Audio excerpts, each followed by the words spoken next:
فرش التراب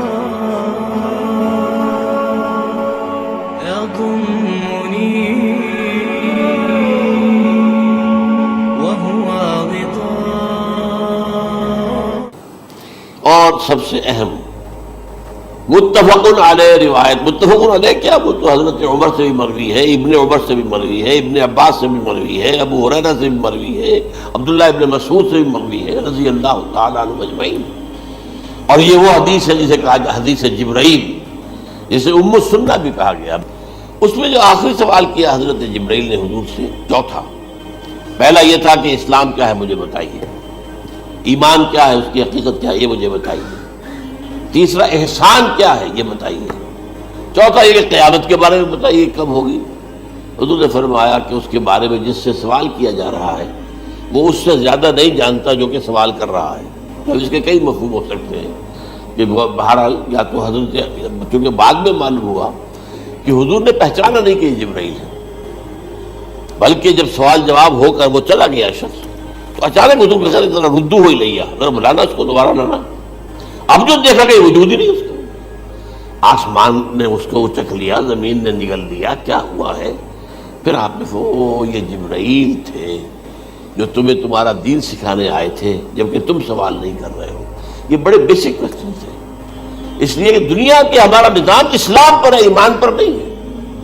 اچھا، یہ جو متفق علیہ حدیث ہے جو حضرت جبرائیل کی ہے، اس میں پھر انہوں نے کہا کہ اچھا اگر آپ مجھے یہ کب ہوگی قیامت نہیں بتا سکتے تو اس کی کچھ علامتیں بتائیے.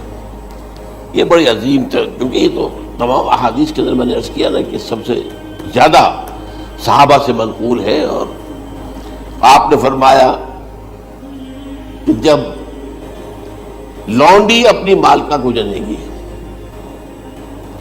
اور تم دیکھو گے کہ ننگے بدن، ننگے پیر، بھوکے ننگے بھیڑوں اور بکریوں کو چلانے والے اونچی سے اونچی عمارتیں بنانے میں ایک دوسرے کا مقابلہ کریں. اذا تلد الامۃ ربتہا، کیا بات ہے؟ یہ خاص الفاظ کیوں کہے گئے؟ اولاد والدین کے سامنے دب کر رہتی تھی، کبھی سینہ تان کر بات نہیں کرتے تھے. ٹھیک ہے، کوئی بات آپ مان نہیں سکتے، ابا جان یہ بات تو میں نہیں کر سکتا. یا فرض کیجئے کہ وہ آپ کو کسی نیکی سے روک رہے ہیں، کہ دینی کام سے روک رہے ہیں، ابا جان یہ تو میں نہیں کروں گا، یہ تو دین کا فرض ہے. یہ کہیں آپ، اور ڈٹ کر کہیں اور جمیں اس پر، لیکن یہ کہ کوئی سرکشی کا انداز نہ ہو. ایسا نہ ہو کہ اپنے جناب سیدھے کو تان کر کے کھڑے ہو جائے، میں نہیں کروں گا، یہ نہیں، یہ غلط ہے. اچھا، اولاد میں بیٹی جو ہوتی تھی وہ زیادہ سبارڈینیٹ، سبمسیو، بات ماننے والی، کہیں بھی سر اونچا نہ کرنے والی. اور آخری دور میں کیا ہوگا؟ بیٹیوں سے مائیں ڈریں گی، انہیں ٹوک نہیں سکتی کسی بات پر، پتہ نہیں کیا بک دے گی، کیا بکواس کر دے. یہ تو ہمارے یہاں ہو گیا ہے، باہر کیا ہے وہ تو آپ یہ بھی نہیں پوچھ سکتے. آپ کی 13 برس کی لڑکی آئی ہے رات کو 1 بجے، نہیں پوچھ سکتے کہاں رہی ہو، یہ رات کہاں گزاری، پوچھ ہی نہیں سکتے. یہ پوچھنا بھی جرم ہے. اپنے چھوٹے بچے کو آپ نے تھپڑ مار دیا، تہذیب ہے، سکھانا ہے، غلط کام کیا ہے، اس کی سرزنش ہو رہی ہے، فوراً وہ اگر ایک فون کر دے گا پولیس آئے گی، بچے کو لے جائے گی، اسے لا کر کہیں اور جو ہے ڈپازٹ کرے گی اور آپ پر مقدمہ چلے گا، آپ کو اس کی سزا بھگتنی ہوگی. ظاہر بات ہے کہ پھر وہاں سرکشی کا کیا عالم ہوگا. پھر اولاد کہاں سر جھکائے گی، کس درجے میں جھکائے گی؟ اس کی تربیت عثمانی ہوئی نہیں. تو ان تلد الامۃ ربتہا، گویا کہ ماں، بیٹی کے نزدیک ماں جو ہے وہ ایسی ہو جائے گی جیسے لونڈی. گویا کہ لونڈی نے ایک اپنی مالکہ کو جنم دیا ہے، بیٹی مالکہ بن جائے گی اور ماں جو ہے لونڈی بن جائے گی. اور دولت کی ریل پیل کا ابھرتا دکان، یہ جو بھوکے ننگے اور مفلس، کیا حال تھا 100 برس پہلے، انہیں کھانے کو کچھ نہیں ملتا تھا. یہ مشرقی ساحل پر تھے، یہ سوائے یہ کہ مچھلیاں پکڑ لی، اللہ خیر اللہ وہ کھا لی، یا کہیں ان کو بیچ دیا، کوئی بنڈی لگ گئی، بنڈی لگ جاتی تھی وہاں. اور کیا تھا؟ اور مغربی ساحل پہ کیا ہوتا تھا؟ ساری ان کی معیشت حج کے گرد گھومتی تھی.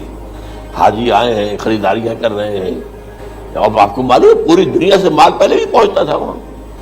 آپ کو جو ہے ہر ملک کے ہر کونے کا پھل وہاں مل جائے گا آج بھی.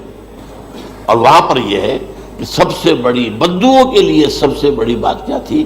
قربانی کا گوشت. اسے وہ سکھاتے تھے، سخت چمڑے کر کے کھاتے تھے. یہ ان کا حل تھا. آج جا کر دیکھیے نئے شہر بن رہے ہیں، امریکنز کو کانٹریکٹ دیے جا رہے ہیں، بالکل ماڈرن شہر بنا دو. ایک ایبسولوٹلی ماڈرن شہر جو ہے وہ جو مشرقی ساحل کے اوپر جو پہلے سے آرام کو سٹی ہے، امریکن سٹی ہو، اس کے اندر کوئی سعودی بھی داخل نہیں ہو سکتا سوائے جس کے پاس اس سٹی کی طرف سے لائسنس نہ ہو. اور اس کی چار دیواری کے اندر، چار دیواری کیا فصیل کے اندر کہی ہے، جو چاہو کرو، کوئی تم پر پابندی نہیں. ننگے نہاؤ، تالاب ہے نہا رہے، ننگی عورتیں ننگی مرد نہا رہے، کوئی پوچھنے والا. اب اسی قسم کا ایک سٹی آباد ہونا جا رہا ہے مغربی ساحل پر، جدہ اور یمگو کے درمیان. اور اس میں اصل میں جتنی بھی دولت ہے جو پیٹرول کی ہے وہ وہیں پر رکھ لی جاتی ہے امریکہ کے اندر، تاکہ امریکہ جو ہے ایسے ایسے پروجیکٹ بنا کر جب تمہیں دے گا تو اس میں سے پیسے لے گا، وہ نہیں ملتی ان کو واپس. بہرحال یہ تو میں نے ایک جگہ آپ سے ذکر بھی کیا تھا، دی کنفیشنز آف این اکنامک ہٹ مین. وہ کنفیشنز کی بات جو ہے اگر آپ میں سے کسی کو دلچسپی ہو تو اسے پڑھیں کہ کس طریقے سے 1973 کے آئل امبارگو کے بعد جو شاہ فیصل شہید کے زمانے میں ہوا تھا، پھر جس طریقے سے امریکہ نے ان تمام ممالک کو جکڑ لیا ہے، اس کا پورا جو پروسیس کیا تھا وہ سامنے آتا ہے. پر اس کے بعد آتا ہے علامات کبریٰ کا ذکر، بڑی علامتیں جو کہ بالکل خرق عادت کے انداز میں ہوگی، جن کا معاملہ جو ہے وہ آپ کے ناپ تول میں نہیں آ سکتا. آپ کی کیمسٹری فزکس ان کا جو ہے وہ نہیں کر سکتی ادراک ہوگا یہ قیامت کی. ان میں نمبر 1 کیا ہے؟ ایک بہت بڑا دھواں آئے گا، پوری دنیا کو لپیٹے گا. نمبر 2 دجال کا ظہور ہوگا، جو اپنی خدائی کا دعویٰ لے کر آئے گا اور بنوائے گا. اس کے ہاتھ میں ہو جائیں گے، قبضے میں ہو جائیں گے سارے ذرائع پیداوار کے. اس کی طرف بھی پہلا قدم اٹھ چکا ہو، ٹرپس کے نام سے معاہدہ ہو چکا ہے.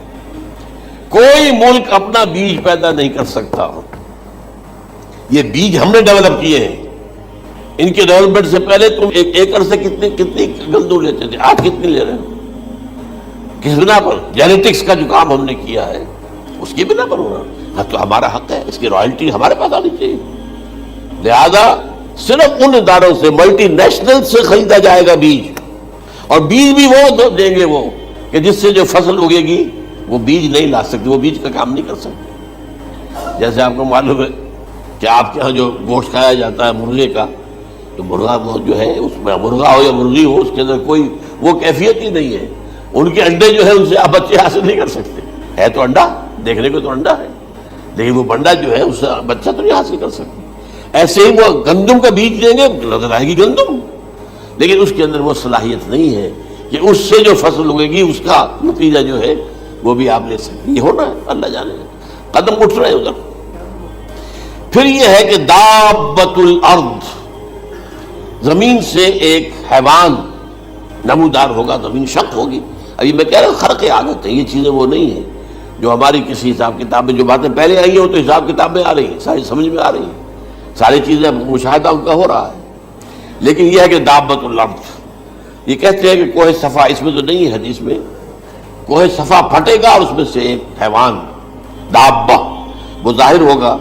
تو اسی لیے فرمایا ہے وَإِذَا وَقَعَ الْقَوْلُ عَلَيْهِمْ أَخْرَجْنَا لَهُمْ دَابَّةً مِّنَ الْأَرْضِ تُكَلِّمُهُمْ. تو ہم اندر سے پیٹ کے چیر کر زمین کے پیٹ کو ایک حیوان کو برآمد کریں گے جو انسانوں سے بات کرے گا، گفتگو کرے گا. نمبر 4 طلوع الشمس من المغرب، یہ بھی خرق عادت. سورج تو طلوع ہوتا ہے مشرق سے، غروب ہوتا ہے مغرب میں، لیکن اس وقت معاملہ الٹا ہو جائے. یعنی جو کائنات کے اندر جو گڑبڑ ہوگی کچھ سمجھ میں بات آتی ہے کہ یہ معاملہ جو ہے یہ تو اس پورے سولر سسٹم کو اگر بدل دیتے ہیں تو مشرق مغرب ہو جانا، مغرب مشرق ہو جانا، یہ سمجھ میں آنے والی بات ہے. اس کے بعد ہے عیسیٰ ابن مریم کا نزول، جس کے بارے میں آج میں نے گفتگو کی ہے تفصیل سے. یہ نزول ہونا ہے، یہ علامات قیامت میں سے حضور نے بیان فرمایا ہے، اور قرآن مجید کی جو اصطلاحات ہے اس کے حوالے سے میں نص قطعی جو ہے وہ میں آپ کے سامنے رکھ چکا ہوں. پھر یاجوج ماجوج کا ایک معاملہ ہے، یہ میں ابھی اس وقت زیادہ اس پر بات نہیں کر سکتا۔ حضرت عیسیٰ علیہ السلام کے نزول کے بعد دو کام ہوں گے، یہودیوں کا قلع قمع ختم، تمام یہود، ایک کام تو یہ ہونا ہے، اور نمبر دو عیسائیت کا ختم ہو جانا، عیسائیت کی نفی کر دیں گے، بھائی تم مجھے خدا کا بیٹا بنائے بیٹھے ہو، میں تم خدا کا بیٹا نہیں ہوں، میں تو اس کا بندہ ہوں، رسول ہوں، میں نے تم سے کب کہا تھا کہ مجھے خدا کا بیٹا بناؤ۔ نمبر دو یہ کہ وہ خنزیر کو قتل کر دیں گے، یعنی یہ تم نے خنزیر کب سے کھانا شروع کر دیا، میں تو تم کو نکاح اجازت دے کر گیا تھا، یہ تو شریعت موسوی میں حرام تھا، اور میں کہہ کر گیا تھا کہ یہی شریعت تم پر لاگو رہے گی، ہاؤ کم تم نے کیسے یہ؟ آج بھی بہت سے رومن کیتھولکس جو ہے وہ سور نہیں کھاتے، وہ اس میں ہے ان کے اندر کچھ نہ کچھ بعض جو ہے جو حضرت عیسیٰ کی تعلیمات کا کچھ اثر ان کے ہاں ہے۔ اس کے بعد یہ ہے کہ یاجوج ماجوج، اصل میں بتا رہا تھا آپ کو کہ جب عیسائیت بھی ختم ہو گئی، یہود ویسے ختم ہو گئے، استیصال ہو گیا، جڑ کٹ گئی، اب عیسائیت گویا کہ اسلام میں ضم ہو گئی، عیسائیت مذہب ختم، یہودی خود ختم، اب یہ طاقت کتنی ہو جائے گی؟ تقریباً 2/3 دنیا آ گئی، تمام اب عیسائی 2 ارب کے قریب ہے، 1 ارب 90 کروڑ ہو گئے، یا مسلمان بھی 1 کروڑ 50-60 لاکھ ہیں، دونوں کو جوڑ لیجیے کتنے ہو گئے؟ 6 ارب کل آبادی ہے۔ لیکن اس کے بعد آتا ہے یاجوج ماجوج کا خروج، یہ یاجوج ماجوج میرے نزدیک چائنا اور رشیا ہے،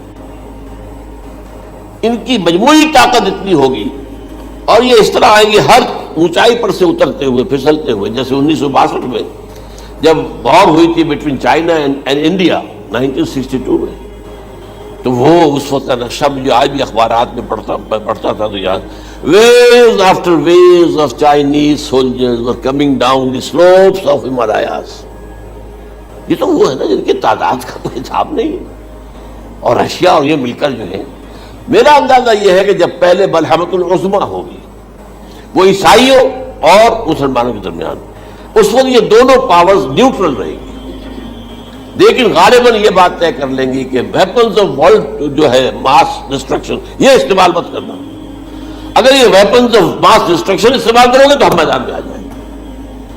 اس میں وہ جنگ جب ہو چکے گی، پھر حضرت عیسیٰ کو فتح حاصل ہو جائے گی، اور پھر یہ کہ یہودیت ختم ہو جائے گی، عیسائیت بطور مذہب ختم ہو کر اسلام میں ضم ہو جائے گا، پھر وہ 40 برس کا عہد حکومت ہے حضرت عیسیٰ علیہ السلام۔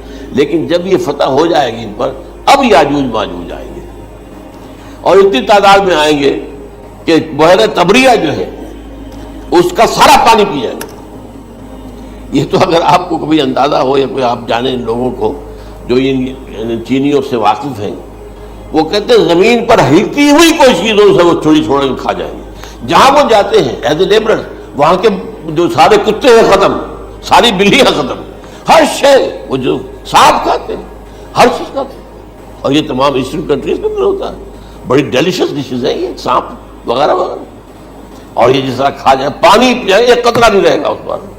تو پھر جو ہے اللہ تعالیٰ اس وقت جو ہے اس میں ایک ایسی بیماری پیدا کرے گا کہ یہ سب مر جائے گا، یہ معجزے سے ہوگا، یعنی ان کے اوپر فتح جو ہے وہ عام لڑائی کے ذریعے سے نہیں ہوگی، بلکہ اس کے اوپر فتح جو ہوگی وہ اللہ تعالیٰ سے ہوگی، ایک بیماری پیدا ہوگی، سب مر جائے گا، اور اس کے بعد اللہ تعالیٰ ایسے پرندے بھیجے گا بڑی لمبی لمبی گردنوں والے، وہ ان سب کو کھا جائیں گے، جیسے ہمارے ہاں گدھ ہوتے ہیں، وہ ان کو صاف کر دیں گے۔ ورنہ تو یہ ہے کہ پوری دنیا کے اندر جو بدبو اور جو پیدا ہوتا معاملہ اس سے، تو اس نوع انسانی کی بقا ممکن نہیں تھی۔ ان کے خاتمے کے بعد پھر یہ ہوگا کہ حکومت اسلامی جو ہے پوری دنیا میں حضرت مسیح علیہ السلام کی ہوگی، 45 برس وہ رہیں گے، اسی میں وہ کہلن بھی آ جائے گا، وہ فی المہد و کہلن جو میں نے شروع میں بیان کیا تھا، اسی میں پھر یہ ہے کہ وہ شادی بھی کریں گے، ان کی اولاد بھی ہوگی، اور پھر ان کا انتقال ہوگا تو حضرت حضور صلی اللہ علیہ وسلم کے حجرے میں، وہیں پر جہاں حضور اور ابو بکر اور عمر رضی اللہ تعالیٰ عنہ دفن، وہیں پہ ان کو دفن کیا جائے گا، اور قیامت کے دن حضور فرماتے ہیں کہ میں اور یہ تینوں ساتھ